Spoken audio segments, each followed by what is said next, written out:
আমাদের জীবন সূর্য এরকম এক এক করে সবার ঢলে যাবে, কার কখন যাবে কেউ জানে না, কিন্তু এই যাবার আগে কিছু ভালো কাজ করে যেতে হয়। যেগুলো ভালো কাজ তার মধ্যে একটি প্রথম কাজ, প্রধান কাজ, সেটা আজকে আপনারা করতে এসেছেন। গাড়ি বাড়ির টাকা পয়সা ধন দৌলত যতই থাক না কেন, আপনি যতই সুন্দর করে সাজুন না কেন, একজন অপেক্ষা করছে আপনার সাজগুলোকে নেবার জন্য। সামনেই শ্মশান ঘাট।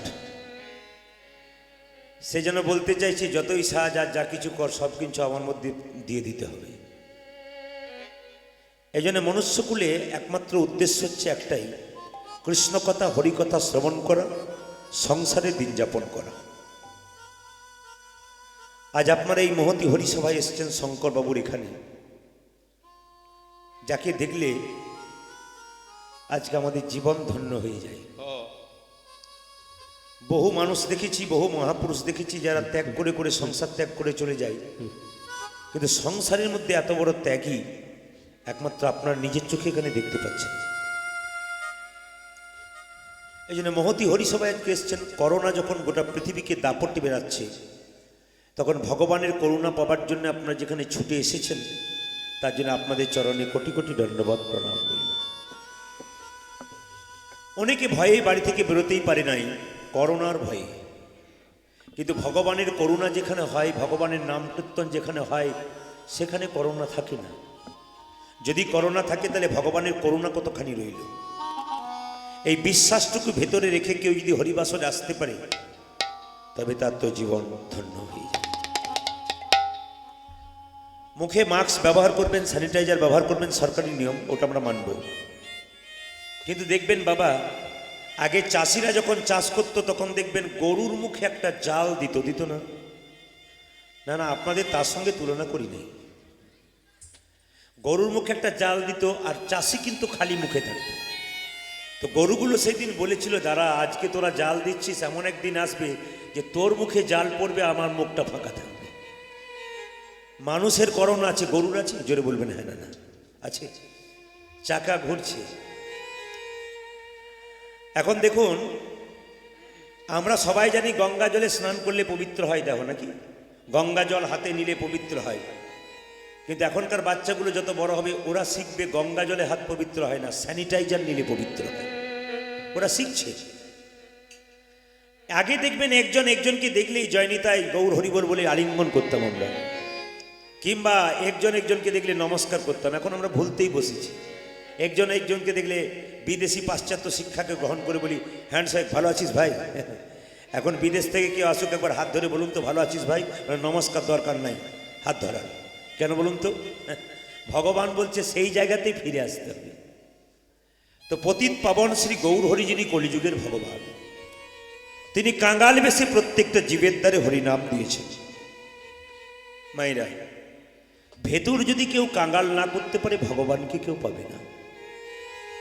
গাড়ি বাড়ি টাকা পয়সা ধন দৌলত থাকবে, যদি মনে মনে ভাবেন আমার অনেক আছে, ওটা সাময়িক। ওটা কখন যে ছেড়ে চলে যাবেন, তারপর আপনার ছবিটা কিন্তু দেওয়ালে টাঙানো থাকবে। বাড়ির লোক হয়তো একটু স্মরণ করতে পারে, এইটুকুই বা। আপনি চলে যাবেন, দিব্যি সংসার চলবে, শুধু আপনিই চলে যাবেন। এই জন্য যাবার আগে কিছু ভালো কাজ করে যেতে হয়, ভেতরটাকে কাঙ্গাল করতে হয়। মহাপ্রভু কি করলেন? কাঙ্গাল বেশে জীবের দ্বারে হরিনাম দিচ্ছেন। আমাকে যদি জিজ্ঞেস করেন, প্রদীপবাবু আপনি যে কীর্তন করছেন কত টাকা করলেন, বলতেই পারি আমি 1 কোটি টাকা করেছি। আমি বলতেই পারি কীর্তন করে আমি 1 কোটি টাকা করেছি। আপনারা বলবেন বাহ, আপনার বিষয় 1 কোটি টাকা, আপনার বাড়ি কেমন, আশ্রয়টা কেমন? আমি বললাম 4 তলা। আপনার বিষয় 1 কোটি, আশ্রয় 4 তলা। এ কথা বলে কারা? আমার মতো মূর্খ যারা। কিন্তু ভক্ত বৈষ্ণবকে জিজ্ঞেস করবেন তোমার বিষয় কি আর আশ্রয় কি? যিনি প্রকৃত ভক্ত তিনি বলবেন আমার বিষয় হলো ভগবান শ্রীকৃষ্ণ, আর আশ্রয় হলো শ্রীমতী রাধা রানী। যিনি রাধাকে আশ্রয় করতে পেরেছেন আর কৃষ্ণকে বিষয় করতে পেরেছেন, তার কোনো চিন্তা নেই বাবা। এই যে সংসারে থেকে যা থাকবে থাকবে, কিন্তু মাথায় রাখবেন রাধা হলো আশ্রয়, কৃষ্ণ হলো বিষয়। এই দুটোকে সঙ্গে রাখতে পারলে জীবন যুদ্ধে আপনি জয়ী হয়ে যাবেন। যিনি কলিযুগের ভগবান, তিনি প্রত্যেকটা জীবের দ্বারে হরিনাম দিলেন। কাকে নিয়ে দিলেন? নিতাই চাঁদকে নিয়ে দিলেন। দাদা নিতাইকে ডেকে বললেন, দাদা যাকে তুমি চোখে দেখবে তাকে হরিনাম দেবে। সংসারে সবাই দেখবেন সুখ খোঁজার জন্য ছুটছে। এই দেখে কীর্তন চলাকালীন কোনো গল্প করবেন না, নিজে নিজের জায়গায় বসে যান। দাদা ভাই একটু টোনটা আমার বাড়ান, একটু টোনটা। জয় নিতাই, জয় নিতাই, একবার বাড়ান। জয় নিতাই, হরে কৃষ্ণ, জয় নিতাই, জয় নিতাই। ওকে, মায়ের একবার জোরে উলুধ্বনি দিয়ে দিন প্রেম সে।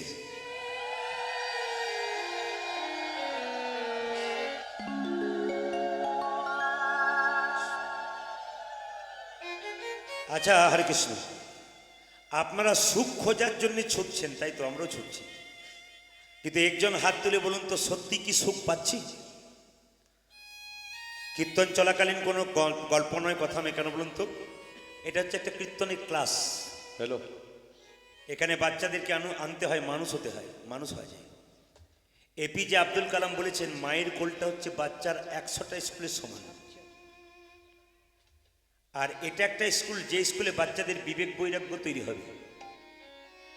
মায়েরা বাচ্চাগুলোকে যেমন কোলে করে নিয়ে কেজি 1 কেজি 2তে পড়াতে যান, সেরকম সবসময় চিন্তা রাখবেন সংসারে আমি আমার বাচ্চাগুলোকে নিয়ে কীর্তনে যাব।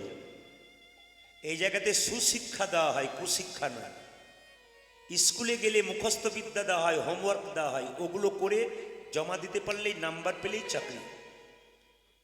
তাতে টাকা রোজগার করার মেশিন তৈরি হয়, কিন্তু বিবেক বৈরাগ্য তৈরি হয় না।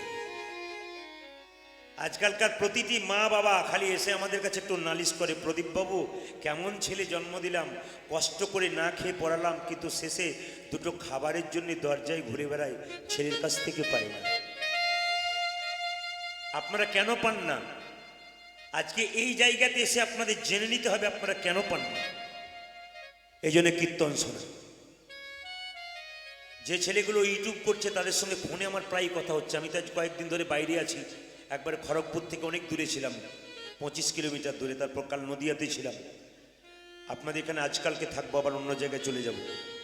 তো খালি খবর পাচ্ছি ভক্তই হচ্ছে না, ভক্তই হচ্ছে না। কিন্তু আজ তো দেখলাম দিব্যি আসর পরিপূর্ণ হয়ে গেছে। মানুষ শুধু কিছু নিতে আসার জন্য এখানে ছুটে আসে। এটা হচ্ছে হরিনামের স্কুল, এখানে আসবেন আপনারা। সুখ খোঁজার জন্য আমরা যতই শিক্ষিত হই, আমরা সুখ খোঁজার জন্য ছুটি, সুখ কি আমরা পাই? আগে দেখবেন যারা ধোপা কাপড় কাচত না, তারা গাধার পিঠে ভিজে কাপড়গুলো চাপিয়ে দিত। তো গাধা যাতে এগিয়ে এগিয়ে যায় তার জন্যে গাধার মুখে একটা দড়ি দিয়ে একটা কাঠির মধ্যে, একটা লম্বা কাঠির মধ্যে কিছু ঘাস বেঁধে দিত। তো গাধা জিভ বাড়াতে বাড়াতে ঘাসটাকে পাবার জন্য ছুটতো, এরকম করে যেত, কিন্তু ঘাস আর পেত না, খালি এরকম করে দুলতো। আমরা সুখ পাবার জন্য খালি একটু একটু করে লাফিয়ে যাচ্ছি, কিন্তু সুখ পাচ্ছি না। সুখের বদলে আমরা কেবল দুঃখই পেয়ে যাচ্ছি। তাহলে আমাদের সুখ পেতে গেলে, বসুন বসুন, সুখ পেতে গেলে কি করতে হবে? বসুন, সুখ পেতে গেলে কি করতে হবে? মহাজনীরা বললেন, আশ্রয় লইয়া ভজে যে তারে কৃষ্ণ নাহিতে যে, বাকি সব মরে অকারণে। এই যে আপনারা কীর্তন শুনতে এসছেন, এখন যদি বৃষ্টি নেমে যায় ভিজবে কারা? রাস্তায় দাঁড়িয়ে আছে যারা। ভিজবে না কারা? প্যান্ডেলের ভেতরে আছে যারা। পাখি গাছের ডালে বাসা বেঁধেছে, ওটা একটা আশ্রয়। গরু, তাকে গোয়াল ঘরে রাখা হয়, ওটা একটা আশ্রয়। আশ্রয় ছাড়া হলেই কিন্তু কষ্ট। আপনাদের ছোট্ট প্রমাণ দিয়ে দিই, ইউটিউবে প্রচুর গান শুনেছেন আপনারা, আমি জানি। বাড়িতে জাঁতা আছে তো কলাই ভাঙার? জোরে বলুন হ্যাঁ না না, একটু বলবেন আছে? আগে ছিল, এখনো কারো বাড়িতে আছে? হ্যাঁ উত্তর দেবেন, খুশি হব। তো জাঁতার মাঝে আমি মাঝে মাঝে ভুল বলবো, আপনারা ঠিক করে নেবেন, তাহলে বুঝবো কীর্তন শুনছেন। জাঁতার মাঝে 4টে করে কি থাকে, ছিদ্র থাকে। জাঁতার মাঝে 4টে, 2-4 জন বলছে হ্যাঁ, কি ভক্তি ভরে বলছে না, ওইখানে টেস্ট হয়ে যাচ্ছে। আমি যখন বললাম জাঁতার মাঝে 4টে করে ফুটো থাকে, তখন 2-4 জন বলছে ঠিক বলেছে। মানে আপনি কি আর ভুল বলবেন? এইদিকে এইদিকে মজা আছে, কীর্তনে মজা আছে। এইদিকে আজ আর কালকে 2 দিন আছে, একটু নিয়ে নেবেন কষ্ট করে। হরে কৃষ্ণ।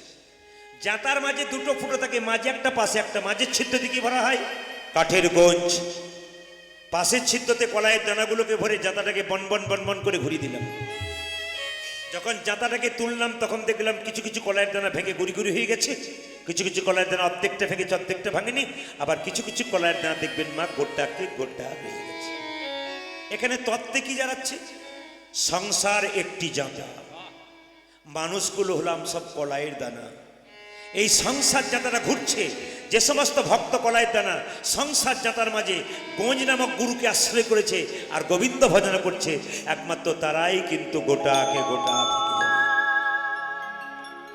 আপনি গুরু মন্ত্র নিলেন না, গোবিন্দ ভজন করলেন না, খালি ছাগল গরু ভেড়ার মতো খেলেন আর ঘুমালেন আর কর্ম করলেন, ওর কোনো দাম নাই, ও তো পশুতেও করে। তাহলে জীবশ্রেষ্ঠ মানুষ হলেন কি করে? এইদিকে এদিকে আমি যেখান থেকে আসছি বীরভূমের ময়নাডাল, আপনার নাম শুনেছেন অনেকে, ময়নাডাল মহাপ্রভুর মন্দির আমার বাড়ি থেকে 6 কিলোমিটার দূরে। আপনারা চমকে যাবেন, আপনারা অবাক হবেন, ওখানে যখন অন্ন প্রসাদ দেওয়া হয়, আপনারা যদি কোনোদিন জন্মাষ্টমীর দিনে যান তাহলে দেখবেন, চমকে যাবেন কি জিনিস ঘটছে। তো যদি অন্ন প্রসাদ দেওয়া হয় তখন দেখবেন কোথাও কুকুর নাই, তাকিয়ে দেখবেন একটাও কুকুর নাই। কিন্তু যখনই মহাপ্রভু পরমান্ন প্রসাদটা আপনার পাতাতে পড়বে, আপনি যদি তাড়াতাড়ি মুখে না নেন, কোথা থেকে কুকুরটা এসে ওটাকে তুলে নিয়ে চলে যাবে। একটা 4 পায়ে জানোয়ার কুকুর, সেও পর্যন্ত ঘন্টার পর ঘন্টা বসে আছে শুধু মহাপ্রভুর প্রসাদটা পাবার জন্য। লজ্জা আমাদের, আমরা কি করলাম? 3 ঘন্টার কীর্তন শুনতে সে 6 বার উঠা বসা করি আর 10 বার চিন্তা করি সন্ধে হলো নাকি বাড়ি যেতে হবে। তাহলে কুকুরগুলো মহাপ্রভুর প্রসাদ পাবার জন্য পাগলের মতো বসে থাকে। ওই আপনি যখন অন্ন পেলেন, সবজি পেলেন, তখন তো এলো না। আশ্চর্যের ব্যাপার, এখন ওখানে গেলে আপনারা দেখবেন এখন গেটের ব্যবস্থা করে দিয়েছে। ওরা কি করে যে জানতে পারে, অনেক দূরে থাকে, যখনই পরমান্নটা পড়লো না তো গেটের সামনে এসে ঝাঁপাবে ওরা। কেন বলুন তো? কতক্ষণে ঢুকতে পায়। ওখানকার পুরোহিতরা বলে দেবে, কি বলবে জানেন? তাড়াতাড়ি প্রসাদ পান, নইলে চলে এসেছে, চলে কুকুর আসবে। তবু একটু করে অন্ন আপনাদের রেখে দিতে হয় ওদের জন্য, নিয়ম। একটা কুকুর যা করলো আমরা তা করতে পারলাম না। ওই জন্য যারা কীর্তন শুনতে এসছেন তাদের কাছে নিবেদন রইল যে কাঠের গোঁজটা কি? গুরু। আর আমরা কি কলাইয়ের দানা। যারা যারা কীর্তন শুনতে এসছেন নিবেদন রইল, আপনারা তো গুরুমন্ত্র নিয়েছেন, গুরুমন্ত্র নেবেন। গুরুমন্ত্র কার কাছে নেবেন? যাত্রার কাছে নেবেন না। শরীরে ব্যাধি হয়েছে, অসুখ হয়েছে, ডাক্তার ভালো দেখান, রোগ ভালো করবে। কাঁচা ডাক্তার দেখালে রোগ কিন্তু আপনার বাড়িয়ে দেবে। জীবনে যদি গুরু করতে হয় তবে পাকা গুরু করো, কাঁচা গুরু করো না, নইলে তোমাকে ঠকতে হবে। কাঁচা গুরুটিকে মন্ত্র দেবার আগে চুক্তি করে যে ঠাকুর মন্ত্র নেব, নে, তবে নেবার আগে তোর সঙ্গে শর্ত আছে। 500 টাকা লাগবে, 1 বস্তা চাল লাগবে, 2টো সোনার জিনিস লাগবে, দিবি তবে নেবো, নইলে দেবো না। যিনি মন্ত্র দিলেন, টাকা পয়সা নিলেন, ওই যে বাড়ি চলে গেলেন, আপনার বাড়ির দিকে মুখই করলেন না, ইনি কাঁচা গুরু। ইনার কাছে মন্ত্র নিলে আপনাকে ঠকতে হবে, নরকই জায়গা হয়ে যাবে। প্রশ্ন করবেন তাহলে পাকা গুরু কি? আমার কথা নয়, বলেছেন রামকৃষ্ণ পরমহংসদেব। তিনি বলেছেন পাকা গুরু সে মন্ত্র দেবার আগে চুক্তি করে না যে ঠাকুর মন্ত্র নেব, নে, দক্ষিণা কি লাগবে? কিচ্ছু না। দক্ষিণা লাগবে না? কেন? আমি তোর বাবা, তুই আমার ছেলে, তোর যে সব কিছু আমার, আবার দিবি কি? না ঠাকুর, তবু কিছু দিতে হবে। দিবি তবে দে, কি? তোর ভক্তিটুকু আমার চরণতলে দে।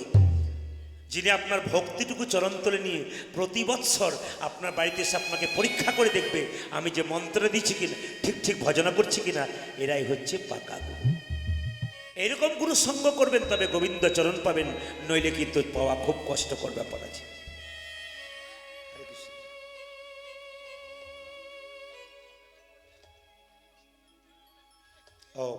আমি বলে দিই, হ্যাঁ, খুব ভালো।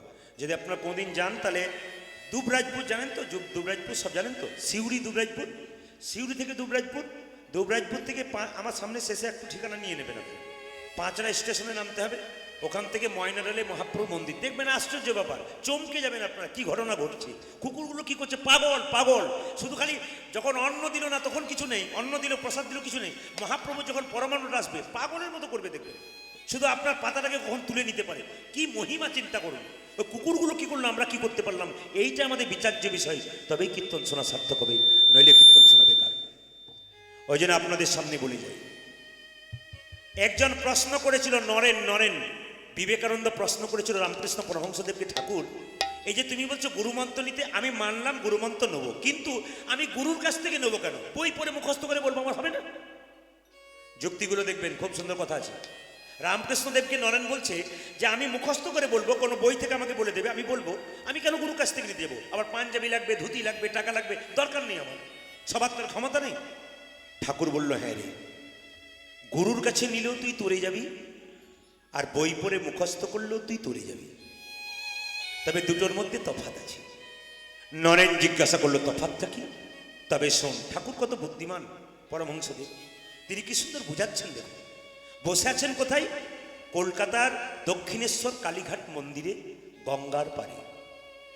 রামকৃষ্ণদেব বলল, দেখ, মুখস্থ করে বললো তুই উদ্ধার হয়ে যাবি, আর মুখস্থ করে না বললো গুরুর কাছ থেকে নিলে উদ্ধার হবি, তবে দুটোর মধ্যে তফাৎ আছে। তফাৎটা কি?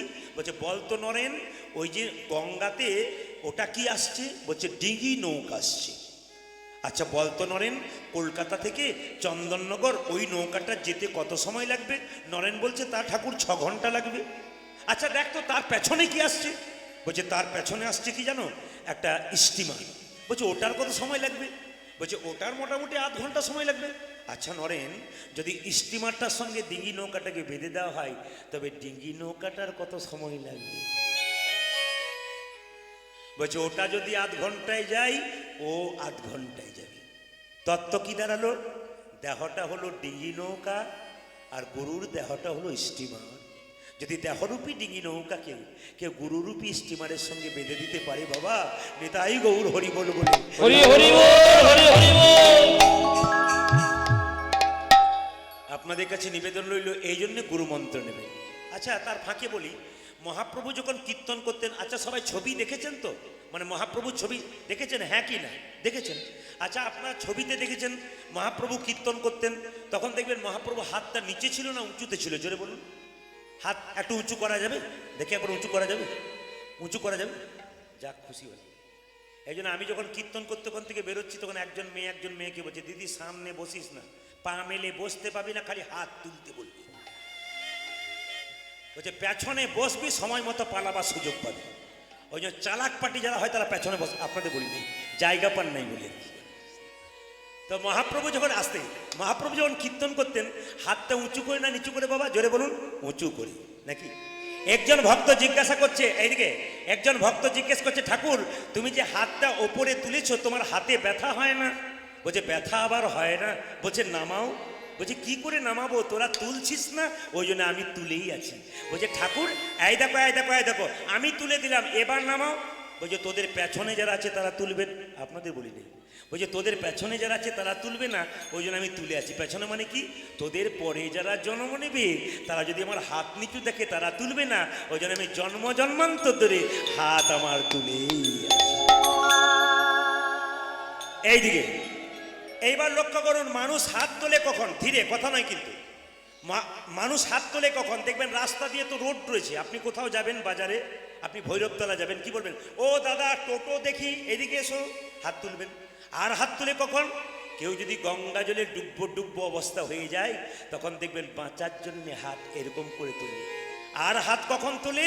যখন দেখবেন কেউ মাথাতে বোঝা নিয়ে যায়। আচ্ছা, আমার প্রশ্ন হলো, তাহলে মহাপ্রভু কি জলে ডুবছিল? জোরে বলবেন হ্যাঁ না। ডুবছিল না, ভগবান তিনি ডুবে যান। তাহলে মহাপ্রভুর হাতে কি কোনো বোঝা ছিল? আপনারা বলবেন না, কিন্তু হ্যাঁ, মহাপ্রভুর হাতে বোঝা ছিল। বলবেন, তাহলে মহাপ্রভুর হাতে যদি বোঝা ছিল প্রদীপবাবু, তাহলে দেখতে পাচ্ছি না কেন? কি করে দেখবেন? ওটা তো দেখা যায় না। কি করে দেখা যায় না? বাবা যদি মেয়ের বাড়ি যায়, তবে মেয়ের বাড়ি যাবার সময় থলে তো করে আপেল, কলা, লেবু সব নিয়ে যায়, ওটা দেখা যায়। কিন্তু একটা জিনিস দেখা যায় না, কি বলুন তো? মেয়ের প্রতি বাবার প্রেম আর ভালোবাসা, ওটা দেখা যায় না, ওটা অনুভব করতে হয়। তাই মহাপ্রভু কি করেছে? দুটি হাত তুলে বলতে চাইছে, ওরে কলির জীব, তোদের জন্য আমি প্রেম নিয়েছি, তোরা প্রেম নিবি না? তাই সবাইকে ডেকে ডেকে বলছে, তোমরা লও রে কি শরীর প্রেম, নিতাই ডাকি আই। উলধ্বনি, তোমরা লও রে কি শরীর প্রেম, নিতাই ডাকি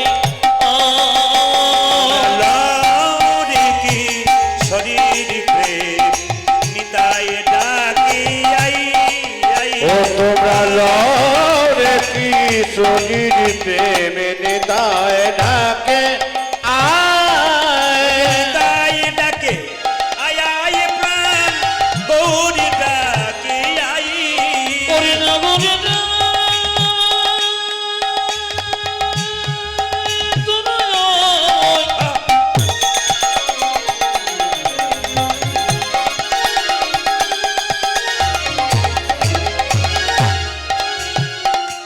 এই মধুমাখানে না কে কে নিবি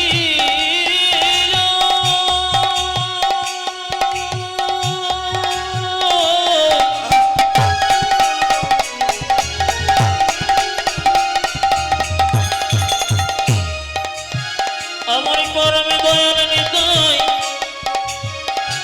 দাবাকে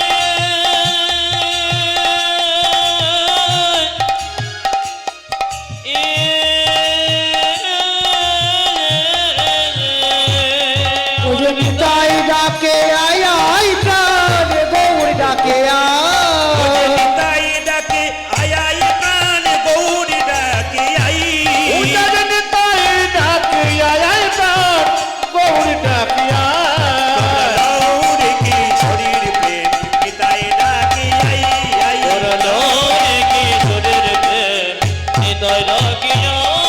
এ শান্তিপুর ডুবু ডুবু নদী ভেসে যাই ও যে শান্তিপুর ডোবো ডোবো নদে ভেসে যায় শান্তিপুর ডুবু ডুবু নদী ভেসে যাই উদার শান্তিপুর ডুবু ডুবু নদে ভেসে যায়